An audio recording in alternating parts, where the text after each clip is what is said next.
Hey everyone, Leo's here, another Jumpstart Lightning episode. I have Mike here with me to talk to me about Azure Benefits with Windows Server. Stay tuned.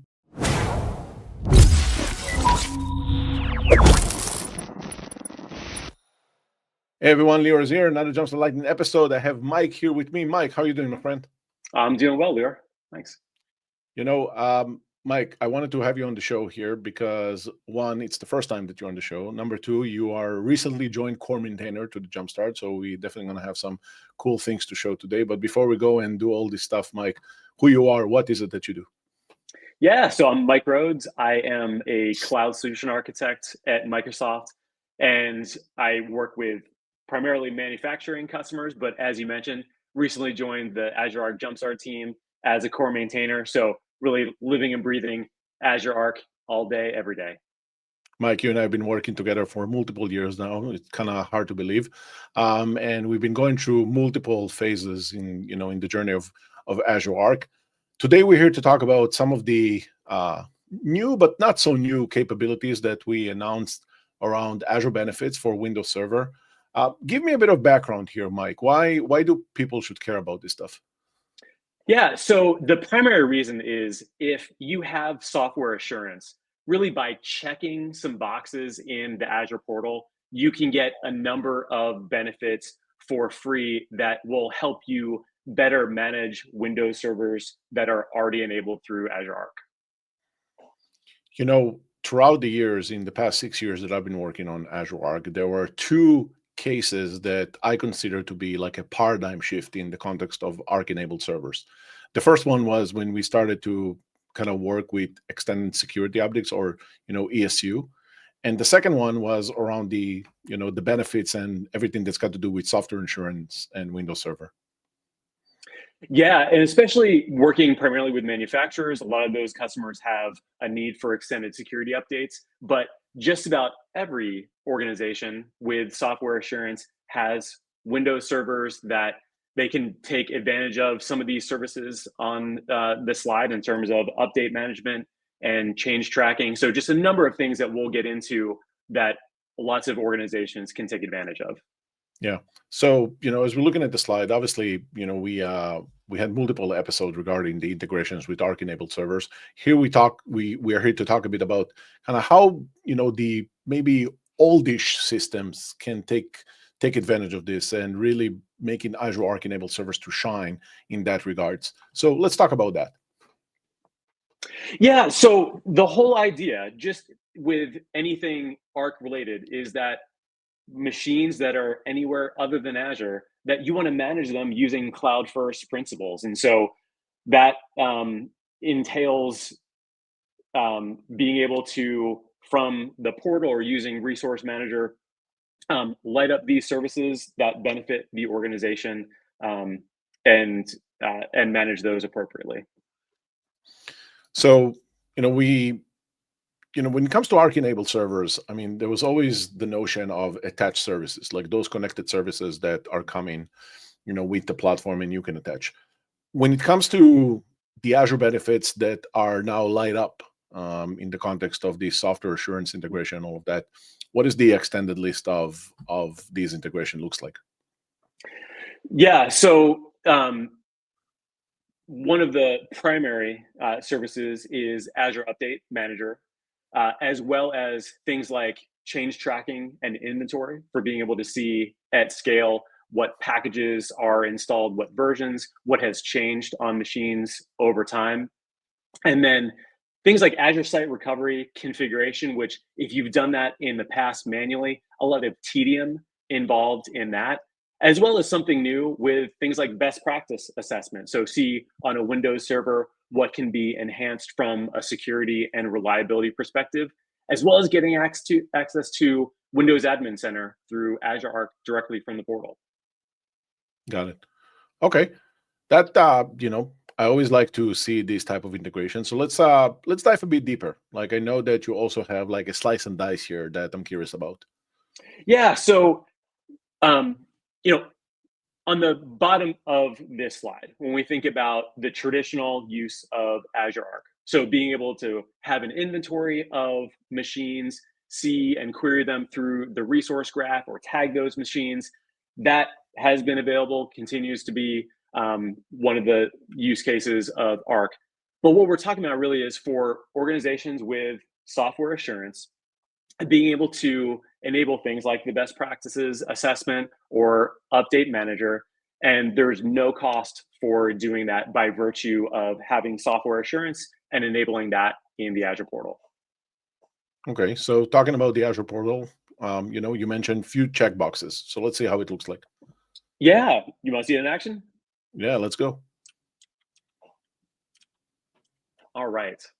So within the Azure portal, there is a service for the Windows Server Azure benefits and licenses. And you can see on the screen that I have already enabled this on 5 machines, as indicated by the green checkbox.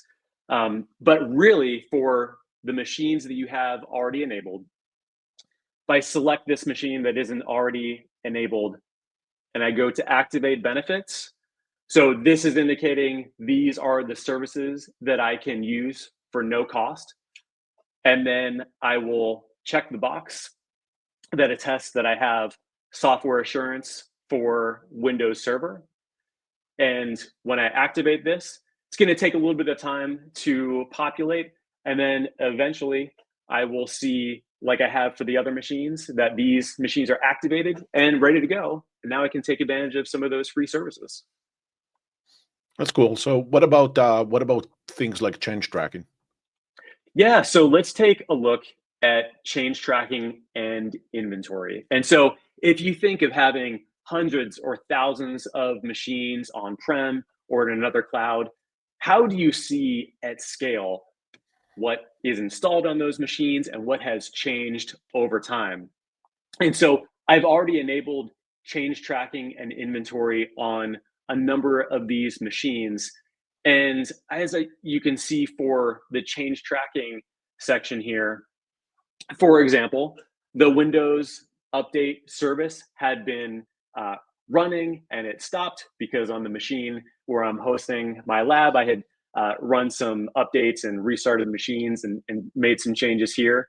So you can see both individual machines as well as, because this is populated in the Azure Resource Graph, I could run queries to see which machines have had particular changes. And then if I change to look at the inventory, here I can see packages that are installed. So different um, um, different programs that are installed. Take a look at what files have changed, registry settings that are there, as well as look at the Windows services and whether or not they are stopped or started. And again, I can see this on an individual machine basis, but if you think of how you want to manage this at scale, being able to look at it here, as well as craft your own resource graph queries to get a sense of your overall IT estate, how the services are behaving and performing, is one of the key benefits of using change tracking and inventory. I love it. I think that one of the things that, a lot of people don't realize, like how powerful this thing is, because again, we talked about this notion of older systems, right? A lot of the time we talk about it in the context, right, of Windows Server Mhm. 2012. And I think that this is one of those integrations, which is why I mentioned at the beginning, like that ESU and software assurance integration. These are the two most impactful things that I've seen, in the world of Azure Arc enabled service throughout the past 6 years, is because you are applying new cloud technologies, in that case, obviously with Azure, Mhm. and bringing them to older systems. It's such a powerful capability. It is. And, if I go back and take a look at an individual machine, there are some things for how I might have operated in the past that Mhm. Azure Arc and the services that we're talking about, the benefits that really can make IT folks' life easier. One of those things in particular, setting up Azure Site Recovery for Hyper-V. Um, again, well documented, lots of steps to do that, but a lot of tedium involved. So, Lear, is this something you'd like me to show in more detail?